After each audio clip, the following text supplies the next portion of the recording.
இனிய பொங்கல் தின நல்வாழ்த்துக்கள். பொங்கல் தின நல்வாழ்த்துக்கள் சொல்லுவோம். சொல்லு. பொங்கல் தின நல்வாழ்த்துக்கள் சொல்லு. சூப்பர். பொங்கலோ பொங்கல், பொங்கலோ பொங்கல். சூப்பராக பொங்கிடுச்சு குட்டி. பொங்கலோ பொங்கல்.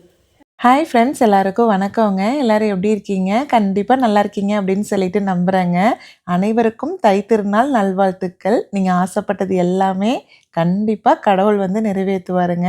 இன்றைக்கி நம்ம வீட்டில் வந்து பார்த்திங்கன்னா பொங்கல் வந்து அமோகமாக கொண்டாடியாச்சுங்க. எனக்கு வந்து ஒவ்வொரு வருஷமும் வீட்டோட வாசலில் பொங்கல் வைக்கணும்னு ரொம்ப ஆசையாக இருக்கும். வெதர் வந்து சப்போர்ட் பண்ணுறதே இல்லைங்க, ஒரே குளிராக இருக்குங்களா.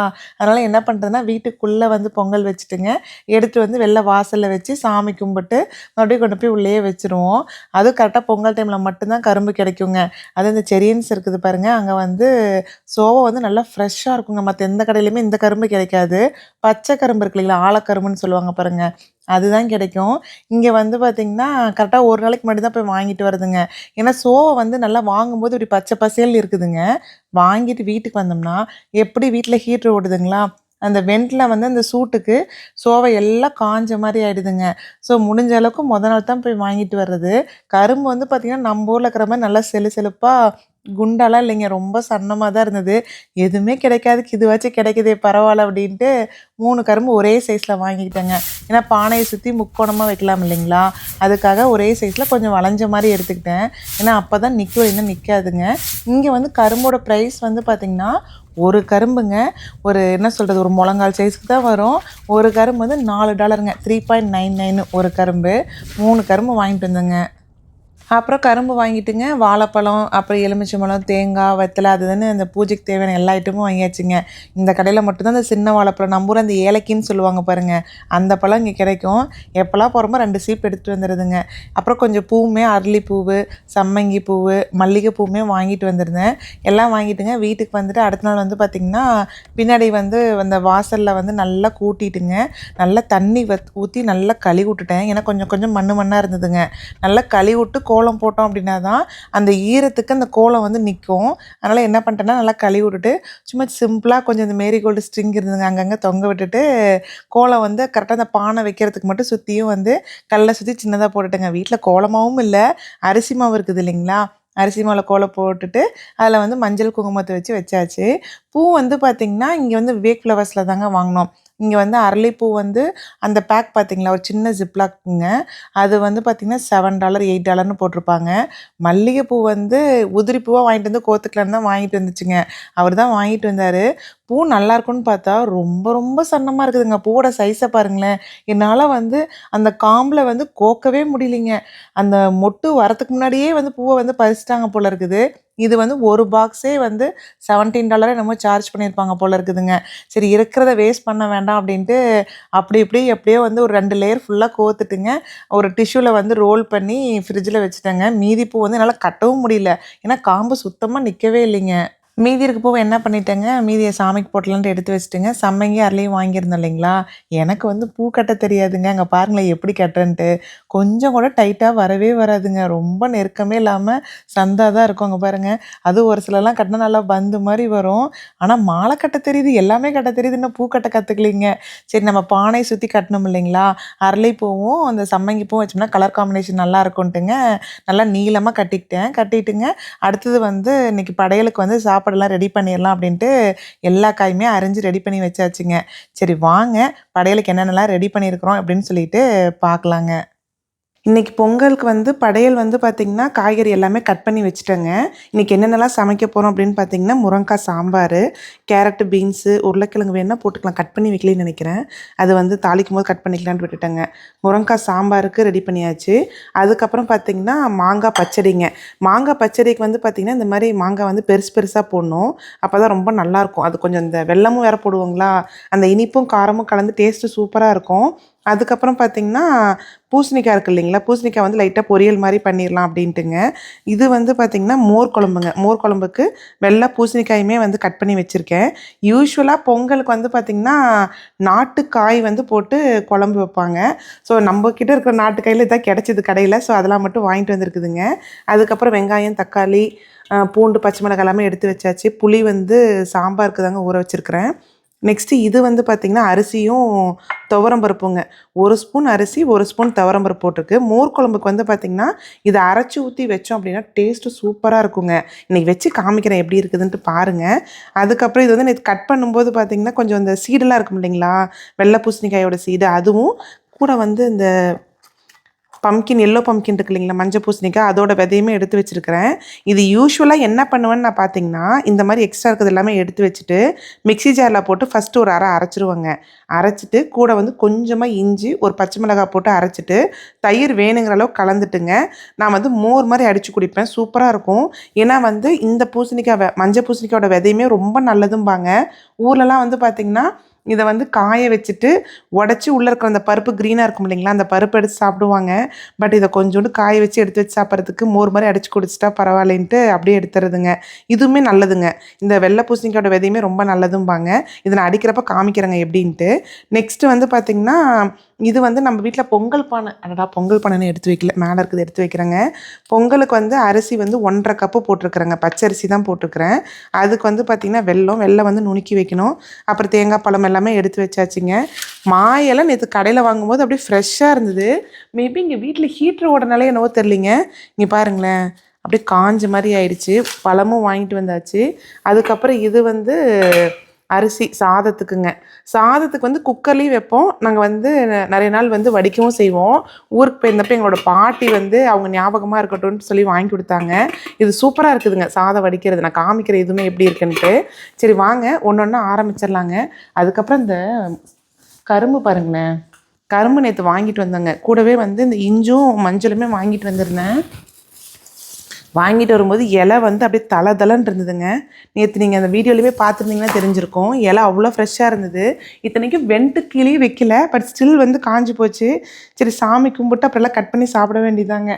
சரி வாங்க ஃபஸ்ட்டு வந்து ஆரம்பிச்சிருவோம் சமையலுக்கு. சாம்பாருக்கு வந்து பார்த்திங்கன்னா பருப்பு வேக வைக்கணும் இல்லைங்களா. நான் நைட்டே என்ன பண்ணிட்டேனாங்க, டிலே ஸ்டார்ட்டில் போட்டு பருப்பு வந்து வேக வச்சுட்டேங்க. காமிக்கிறேன் ஒரே நிமிஷம். ப்ரெஷர் ரிலீஸ் ஆகிடுச்சா? ஓகே. இன்ஸ்டாபாட்டில் வந்து பார்த்திங்கன்னா அந்த மாதிரி 2 கேரியர் இருக்க மாதிரி போட்டு வச்சுட்டேங்க. துவரம் பருப்பும் அதே மாதிரி பாசிப்பருப்புங்க. பாசிப்பருப்பு வந்து நம்ம பொங்கல் பாத்திரத்தில் வைக்கும்போதுங்க என்ன ஆகும்னா அந்த பருப்பு வேகிறதுக்கு ரொம்ப லேட் ஆகும். யூஸ்வலாக அம்மா என்ன சொல்லுவாங்கன்னா அரிசி மட்டும் வேக வச்சுட்டு மீதியை வந்து பருப்பை வந்து தனியாக வேக வச்சு எடுத்து அப்புறம் தான் கலக்குவாங்க. ஸோ நான் நைட்டே என்ன பண்ணிட்டேன்னா இங்கே பாருங்களேன், பருப்பு வந்து வேக வச்சுட்டேங்க பாருங்கள் எப்படி வந்திருக்குன்ட்டு. என்ன பண்ணேன்னா ப்ரெஷர் குக்கரில் 13 மினிட்ஸ் போட்டிருந்தேங்க. போட்டு டிலே ஸ்டார்ட் போட்டு வச்சுட்டேன்.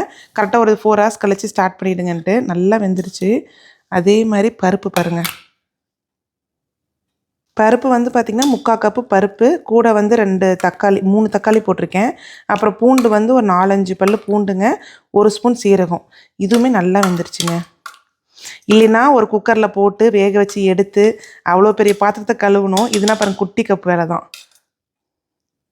இதுவுமே நல்லா வந்துருச்சு நினைக்கிறேன்.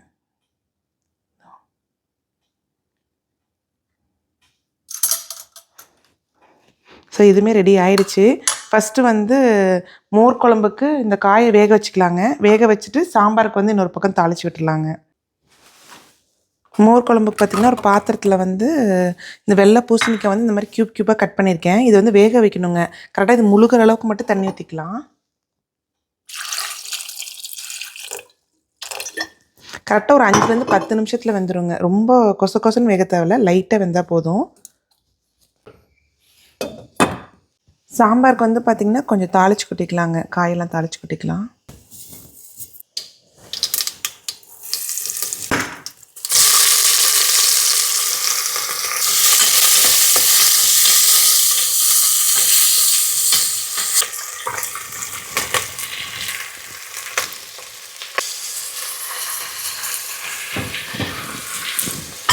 உருளைக்கிழங்கு மட்டுங்க முன்னாடியே கட் பண்ணி வச்சோம்னா கலர் மாறிடும்.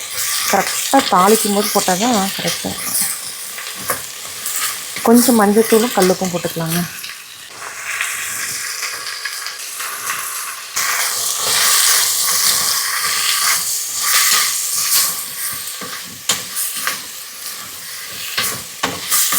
அடுத்து குழம்பு மிளகாத்தூள் பார்த்திங்கன்னா ஒரு 2 ஸ்பூனு. ஏன்னா மிளகாத்தூள் கொஞ்சம் காரமாக இருக்குங்க, 2 ஸ்பூன் போதும். தண்ணி கொஞ்சம் ஊற்றிக்கலாங்க காய் வேகிறதுக்கு. அடுத்து பார்த்திங்கன்னா பூசணிக்காய் மோர் அடிச்சிடலாங்க.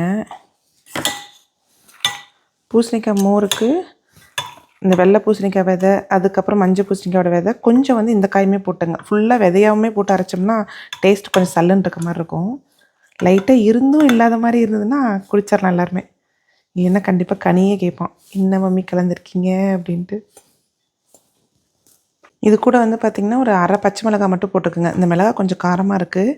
இஞ்சி வந்து பார்த்திங்கன்னா சின்ன துண்டுங்க. ஃபஸ்ட்டு இதை அரைச்சிட்டு அதுக்கப்புறமா தயிர் ஊற்றி அரைச்சிக்கலாங்க.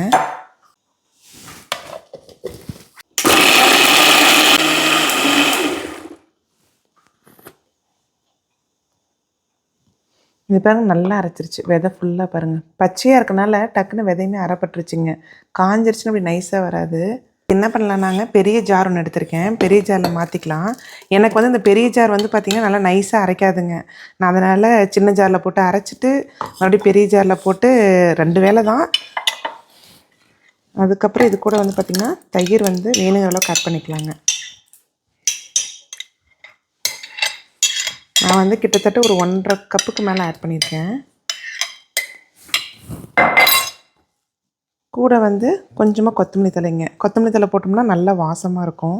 கொஞ்சம் தண்ணியுமே ஊற்றிக்கலாங்க. நான் அந்த மிக்ஸி ஜார் அலசி அந்த தண்ணியை ஊற்றிட்டேன். இது வந்து இப்போ நைஸாக அரைக்க தேவையில்லைங்க, 1-2 அரைச்சா போதும். நம்ம ஆல்ரெடி வந்து பார்த்திங்கன்னா அந்த பூசணிக்காயெல்லாம் நைஸாக அரைச்சிட்டோம் இல்லைங்களா, தயிரோடு இது பிளெண்ட் ஆனால் போதும். ஸோ இதையுமே அரைச்சி எடுத்துக்குவோங்க.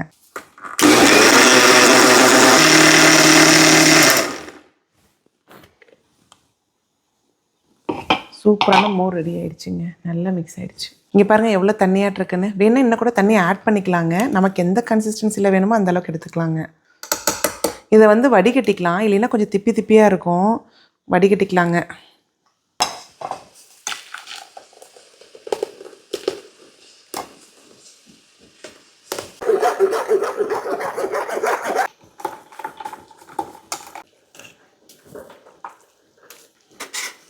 ஸோ சக்கை பார்த்திங்கன்னா இவ்வளோ இருக்குதுங்க. ஏன்னா 1-2 கொஞ்சம் நல்லா நைஸாக அரையாமல் இருக்குது. பாருங்க எவ்வளோ மோர் வந்துருக்குன்ட்டு. உப்பு கொஞ்சம் ஆட் பண்ணிக்கலாங்க. அரைக்கும் போது உப்பு ஆட் பண்ணியிருக்கணும், கல் உப்பு மறந்துட்டேன். ஸோ உப்பு ஆட் பண்ணிக்கலாம்.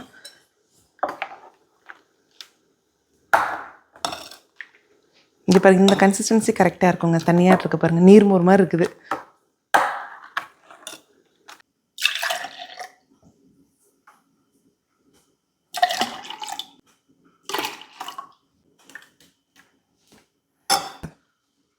கனிக்குட்டி, இந்த மோர் குடிச்சு பார்க்குறது எப்படி இருக்குன்ட்டு.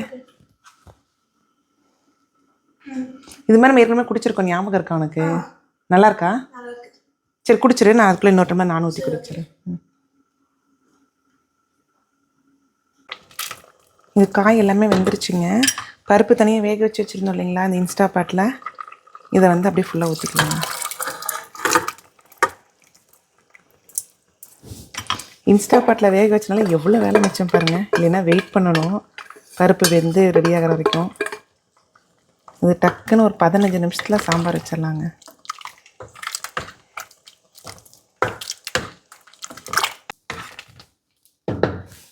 சாம்பாருமே கொதிச்சிருச்சு. இப்போ புளி தண்ணி கொஞ்சம் ஊற்றிக்கலாம்.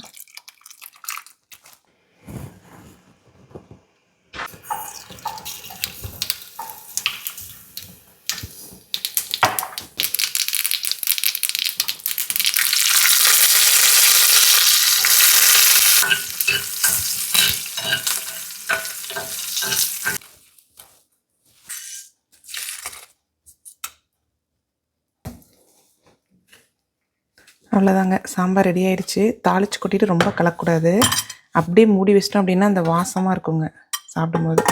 அடுத்து மோர் குழம்புக்கு வந்து தாளிச்சு விட்டுலாங்க. அரிசியும் பருப்பும் வந்து ஊற வச்சுருக்கேன்னு சொன்னேன் இல்லைங்களா, ஒரு 2 மணி நேரத்துக்கு முன்னாடி ஊற வச்சா போதுங்க. 1 டம்ளர் ஒரு ஸ்பூன் பச்சரிசி, 1 ஸ்பூன் வந்து துவரம் பருப்புங்க ஊற வச்சுட்டு ஃபஸ்ட்டு வந்து மிக்ஸி ஜாரில் இதை அரைச்சிடணும்.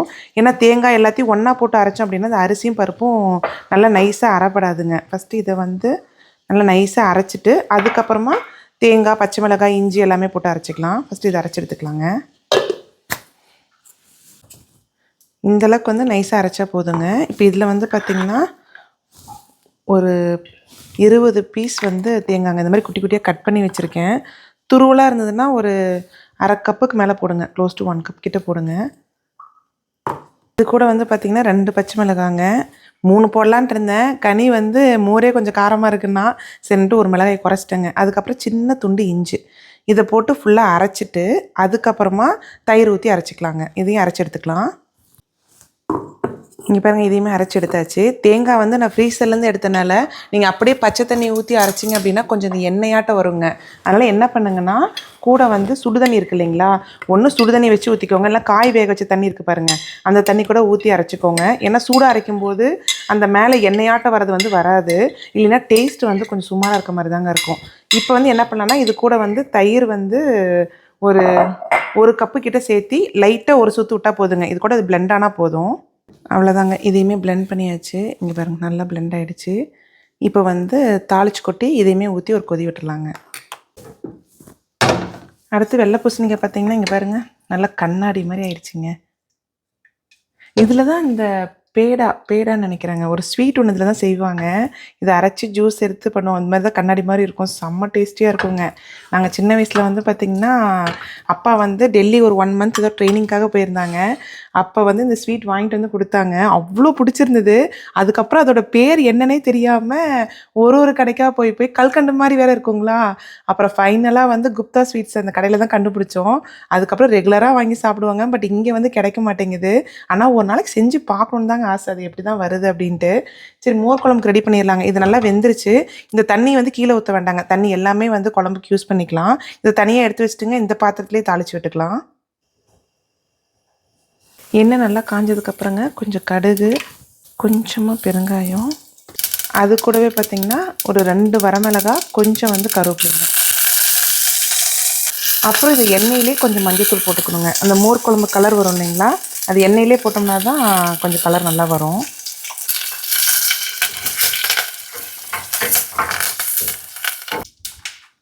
அதுக்கப்புறம் பார்த்திங்கன்னா நம்ம அரைச்சி வச்சுருந்தோம் இல்லைங்களா, தேங்காய், தயிர், அப்புறம் இஞ்சி, பச்சை மிளகாய் எல்லாமே, அதை வந்து இதில் ஊற்றிடணுங்க.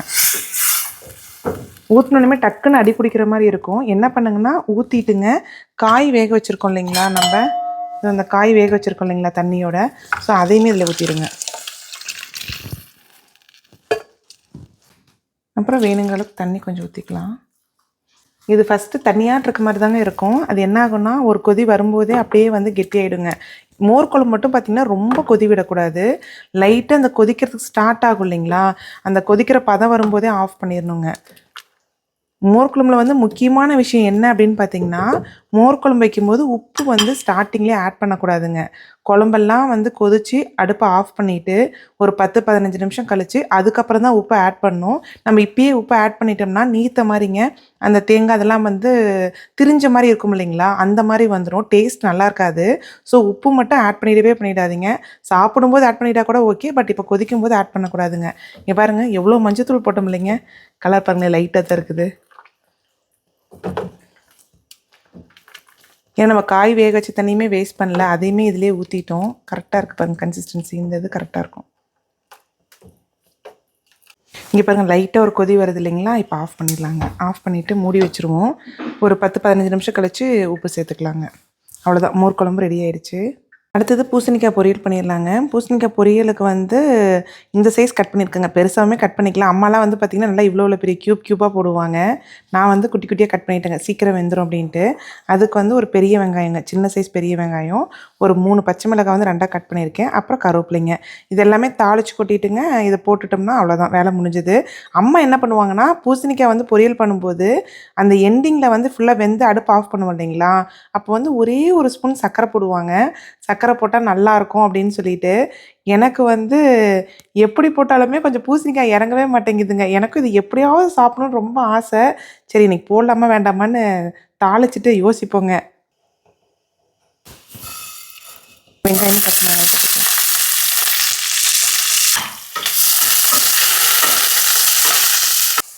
வெங்காயம் நல்லா வணங்கிடுச்சுங்க. இப்போ வந்து கட் பண்ணி வச்ச பூசணிக்காயை போட்டுட்டு கொஞ்சமாக மஞ்சத்தூள் உப்பும் போட்டுக்கலாம். இதுக்கு மசாலா எதுவும் வேண்டாங்க, பச்சை மிளகாய் காரமே போதும். இது கொஞ்சம் இனிச்ச மாதிரி தான் இருக்கும் இல்லைங்களா, ஸோ அதனால் மசாலா போட தேவையில்லை. இது நல்லா ஒரு பரட்டிட்டுங்க. கொஞ்சமாக தண்ணி ஊற்றிக்கலாம், ரொம்ப நிறைய ஊற்ற வேண்டாம். அடுப்பை சிம்மில் வச்சாவே வெந்துரும்னு நினைக்கிறேன். ஏன்னா பீஸ் குட்டி குட்டியாக தான் இருக்குது இல்லைங்களா, ஸோ லைட்டாக மட்டும் தண்ணி ஊற்றிக்கலாங்க.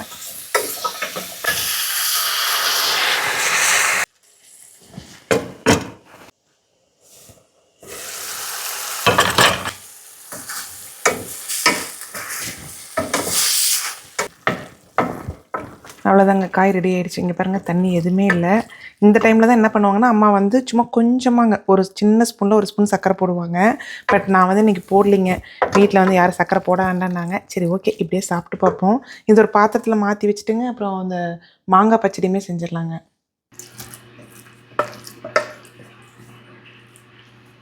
அடுத்து மாங்காய் பச்சடிக்கு வந்து பார்த்திங்கன்னா, மாங்காய் வந்து இந்த மாதிரி கொஞ்சம் பெருசாக கட் பண்ணிக்கணுங்க. ரொம்ப குட்டியாகவும் கட் பண்ணக்கூடாது. ஏன்னா பெருசாக இருந்தால் தான் அது வெந்து எடுத்து சாப்பிடும்போது ஒரு பீஸாக சாப்பிட்ற மாதிரி இருக்கும். தோல் வேணுன்னா சீவிக்கலாங்க. நான் வந்து யூஸ்வலாக தோலோடு தான் போடுறது. ஏன்னா தோல் வந்து பார்த்திங்கன்னா அந்த காரம் இனிப்போடு கலந்து ஒரு டேஸ்ட் இருக்குங்களா, ரொம்ப நல்லாயிருக்கும். நான் இன்றைக்கி வந்து பார்த்திங்கன்னா கிட்டத்தட்ட ஒரு 2 மாங்காய் எடுத்துருக்குறேங்க. 2 மாங்காய் எடுத்து இந்த மாதிரி கட் பண்ணி வச்சுருக்கிறேன். இதை எப்படி தாளிக்கிறதுன்ட்டு பார்க்கலாங்க. எண்ணெய் நல்லா காஞ்சோடனே கொஞ்சம் கடுகு, கொஞ்சமாக பெருங்காயங்க, அப்புறம் ஒரு 3 பச்சை மிளகாய், கொஞ்சம் கருவேப்பிலை. அடுத்து பார்த்திங்கன்னா மாங்காய் கட் பண்ணி வச்சுருந்தோம் இல்லைங்களா, மாங்காயை போட்டுக்கலாம். கொஞ்சம் மஞ்சத்தூள், உப்பு கொஞ்சங்க, காரத்துக்கு கொஞ்சமாக வரமிளகாத்தூள். நம்ம ஆல்ரெடி பச்சை மிளகாய் போட்டிருக்கோம், கொஞ்சமாக வரமிளகாத்தூள். இதில் வந்து பார்த்திங்கன்னா கொஞ்சமாக தண்ணி ஊற்றி வேக வச்சிடலாங்க. மோர் குழம்புக்கு வந்து இப்போ உப்பு சேர்த்துக்கலாங்க. இது வச்சே இப்போ கிட்டத்தட்ட ஒரு 20 நிமிஷத்துக்கு மேலே ஆகிடுச்சு. வேணுங்கிற அளவு உப்பு வந்து சேர்த்துக்கலாங்க. நம்ம எவ்வளோ தண்ணி ஊற்றணும் இல்லைங்க, இங்கே பாருங்களேன், நல்லா அந்த குழம்பு மாதிரியே இருக்குது பாருங்கள் கன்சிஸ்டன்சி. மோர் குழம்புக்கு வந்து பார்த்திங்கன்னா மோர் மிளகாய் வந்து தாளித்து கொட்டி அதையுமே அதில் க்ரஷ் பண்ணி போட்டால் செம்ம டேஸ்டியாக இருக்கும். மோர் மிளகாய் வந்து பூச்சி பிடிச்சிருச்சுங்க, எல்லாம் ஃபுல்லாக பூடு பிடிச்ச மாதிரி. மோர் மிளகாய் எல்லாத்தையும் எடுத்து குப்பையில் போட்ட வீட்டில் எதுவுமே இல்லை. பட் அது வந்து இதுக்கு பெஸ்ட்டு காம்பினேஷனுங்க. ஒன்று அந்த எண்ணெயில் வந்து தாளித்து இதில் வந்து க்ரஷ் பண்ணி விடலாம். இல்லை அப்படின்னா சாப்பிடும்போது மோர் குழம்பு கூட அப்பளம், அதுக்கப்புறம் வந்து இந்த மோர் மிளகாய் வச்சு சாப்பிட்டிங்கன்னா ரொம்ப நல்லாயிருக்கும். மோர் மிளகாய் இருந்தால் கண்டிப்பாக ட்ரை பண்ணி பாருங்கள். இதில் போடும்போது அவ்வளோ டேஸ்ட்டாக இருக்குங்க. நான் எங்கேயாவது இருக்குமான்னு பார்த்தேன் பழசு ஏதாவது, பட் எதுவுமே இல்லைங்க. ஃபுல்லாக அது செல்லு விழுவும் இல்லைங்களா, அந்த மாதிரி செல்லு விழுந்துருச்சு. ஊர்லேருந்து எடுத்துகிட்டு வந்தானுங்களா, அது ரொம்ப நாளைக்கு மேலே தாங்காது இல்லையா, அதனால எல்லாம் வீணாக போயிடுச்சுங்க.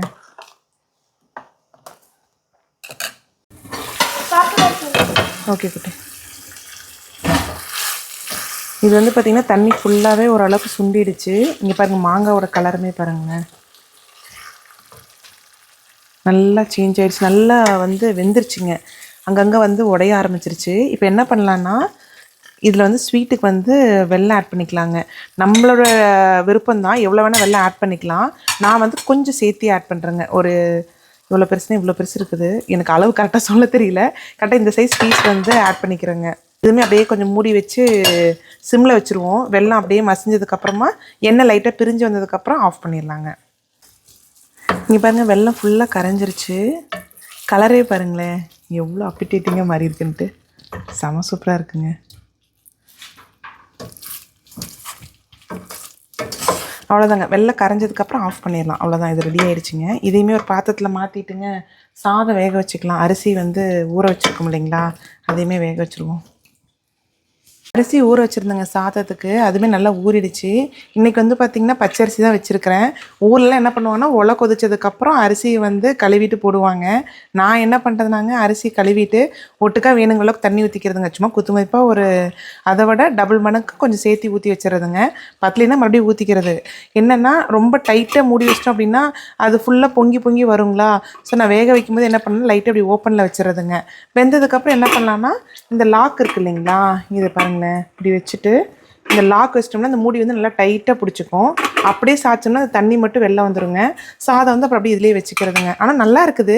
பட் என்னென்னா சாதம் வடித்து சாப்பிட்டோம் அப்படின்னா சீக்கிரம் சீக்கிரம் பசி எடுக்குதுங்க. குக்கரில் வைக்கிற சாதத்துக்கு வந்து கொஞ்சம் நேரம் தாங்குற மாதிரி இருக்குது. பட் இது வந்து சீக்கிரம் பசி எடுக்கிற மாதிரி இருக்குது. ரொம்ப லைட்டாக இருக்கிற மாதிரி இருக்குது. வீட்டில் வந்து அவர் தான் வந்து சாதம் வடித்தே சாப்பிட்டே ஆகணுன்ட்டு இந்த தடவை ஊர்லேருந்து வாங்கிட்டு வந்தது நல்லா யூஸ் ஆகுதுங்க. ஆக்சுவலாக இதையுமே வேக வச்சுருவோம், மூடி வச்சிடலாங்க. இது பாருங்கள், சாதமும் நல்லா வெந்துருச்சு. இங்கே பாருங்கள், சூப்பராக வெந்துருச்சு. லைட்டாக ஓப்பனாக தான் மூடி வச்சுருந்தேன், அப்பயும் பாருங்கள் சைட்லலாம் கொஞ்சம் வலிஞ்சிருச்சு. இதை அப்படியே வடித்து எடுத்துக்கலாங்க. இந்த கம்பி வந்து பார்த்திங்கன்னா இந்த சாதம் வடிக்கிறதுக்கான கம்பிங்க. இதில் வந்து நம்ம பாத்திரத்தை அப்படியே சாய்ச்சி வச்சிட்டோம் அப்படின்னா தண்ணி ஃபுல்லாக வந்து கீழே வந்துடும். நம்ம அதுக்கப்புறம் எடுத்து வச்சுக்கலாம். இது வந்து க்ளீனாக தண்ணி வந்து ஒரு சொட்டுலாம் பளிச்சுன்னு வந்துடுது. இது வந்து அந்த பாத்திரம் வாங்கினேன் இல்லைங்களா, அது கூடயே இதையும் சேர்த்து வாங்கிட்டேங்க. வந்து மூடி போட்டு 2 சைடு நல்லா அழுத்தி பிடிச்சிக்கிட்டுங்க இப்படி வச்சிடணும். அவ்வளோதான். பொங்கல் பானை வந்து பார்த்திங்கன்னா இந்த டைம் ஊருக்கு போயிருந்தேன் இல்லைங்களா, அப்போ வந்து அம்மா வாங்கி கொடுத்துருந்தாங்க. ஆல்ரெடி என்கிட்ட இருக்கிறது வந்து பார்த்திங்கன்னா சைஸ் ரொம்ப சின்னதாக இருக்குதுன்ட்டு பெருசாக வாங்கிக்கலான்ட்டு வாங்கி கொடுத்துருந்தாங்க. நல்லா கழுவிட்டுங்க, நல்லா திருநீரில் பட்டையை போட்டு மஞ்சள் குங்குமம்லாம் வச்சுட்டு பொங்கல் பானையில் மட்டுங்க எப்பயுமே நம்ம செய்யும்போது மஞ்சள் இல்லைன்னா வந்து இஞ்சி எதாவது கட்டி தான் செய்வாங்க. என்கிட்ட மஞ்சள் வந்து ஒன்று வாங்கியிருந்தாங்க, ரொம்ப காஞ்சிருந்ததுங்களா, சரின்னு சொல்லிட்டு மஞ்சள் கிழங்கு இருந்தது, அதை வந்து நல்லா நூல் போட்டு கட்டிட்டு நம்ம பூ கட்டியிருந்தோம் பாருங்கள் ஒன்றா 2 அதை வந்து பானை சுற்றி கட்டி விட்டுட்டேன். ஆனால் நல்லா தாங்க இருந்தது பார்க்குறதுக்கு. பால் ஊற்றிட்டுங்க, கொஞ்சம் வந்து தண்ணியுமே கலந்து ஊற்றிக்கிட்டேன். ஊரில் அம்மாலாம் என்ன பண்ணுவாங்கன்னா அரிசி கழிஞ்ச தண்ணியை தண்ணி கீழே ஊற்றிட்டு 2வது தண்ணி வந்து நல்லா கழிஞ்சிங்க அந்த தண்ணி தான் ஊற்றி பொங்க விடுவாங்க. பட் நான் வந்து அந்த மாதிரி பண்ணுறதே இல்லைங்க. இதுவே பழகிடுச்சு. பாருங்கள் பால் எப்படி சூப்பராக பொங்கி வருது அப்படின்ட்டு.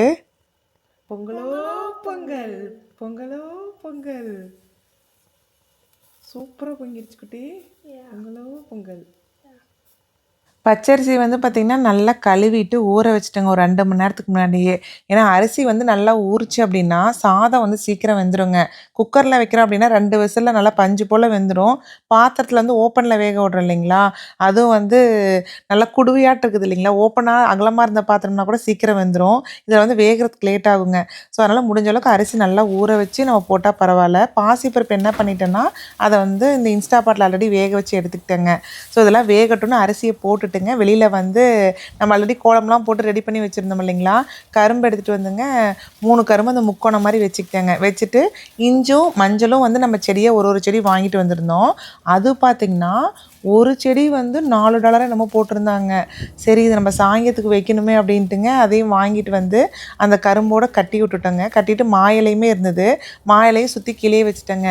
என்னென்னா அந்த கரும்பு மா இலையெல்லாம் வாங்கும்போது அப்படியே தளதலன்னு அவ்வளோ ஃப்ரெஷ்ஷாக இருந்ததுங்க. இலை நல்லா பச்சை பசேல் இருந்தால் பார்க்கறதுக்கு ரொம்ப நல்லா இருந்திருக்கும். பட் அது என்னமோ உள்ளுக்குள்ளே வந்து ஹீட்டரை போட்டு அது அப்படியே போயிடுச்சுங்க. என்ன பண்ணுறேன்னா அரிசி வெந்ததுக்கப்புறங்க, அது வீடியோ எடுக்க மிஸ் பண்ணிட்டேன்.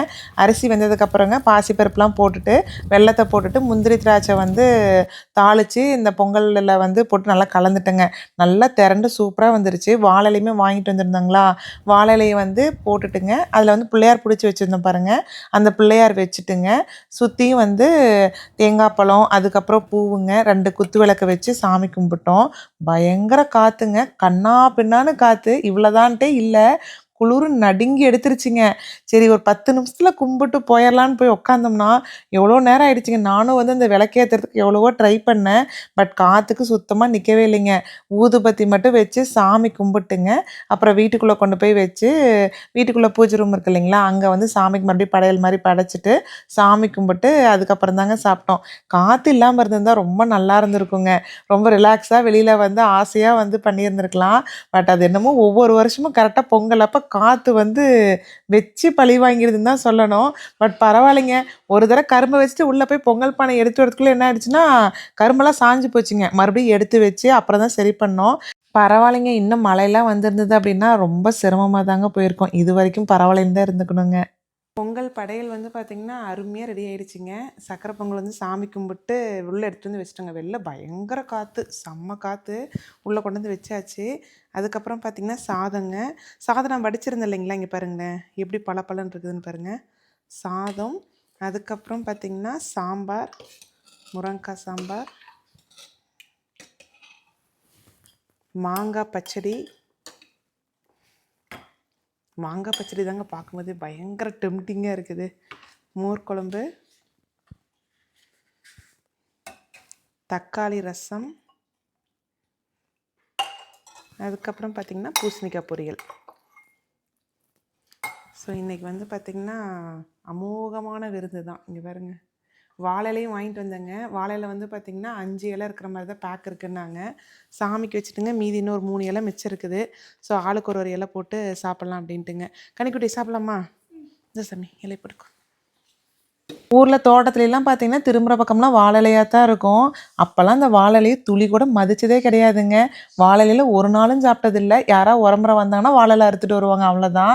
ஆனால் இங்கே வந்து பார்த்திங்கன்னா ஏதோ காணாத கண்ட மாதிரி, ஐயோ வாழை இலை இருக்காதா, ஃப்ரெஷ்ஷாக இருக்குமா இருக்காதா அப்படின்னு சொல்லி அப்படி பார்த்து பார்த்து வந்து இலையை வந்து யூஸ் பண்ணுற மாதிரி இருக்குதுங்க. அந்த அளவுக்கு வந்து நமக்கு இருக்கிறப்ப அதோட அருமை தெரியாதுன்னு சொல்லுவாங்க பாருங்கள். அந்த மாதிரி தாங்க ஆயிடுச்சு. இங்கே வந்து இப்போ நமக்கு அவ்வளோ ஃப்ரீக்வெண்ட்டாக கிடைக்காதனால அவ்வளோ ஆசையாக இருக்குதுங்க. அது இன்னைக்கு வாழை இலையை போட்டு அத்தனை ஐட்டம்ஸும் வச்சோனையுங்க மினி கல்யாண விருந்து மாதிரி தான் இருந்தது. அவ்வளோ சாட்டிஸ்ஃபைடாக இருந்ததுங்க. இந்த விளாக் வந்து இதோட எண்ட் ஆகுதுங்க. நெக்ஸ்ட்டு வந்து ஒரு சூப்பரான வீடியோவில் பார்க்கலாங்க. Bye friends.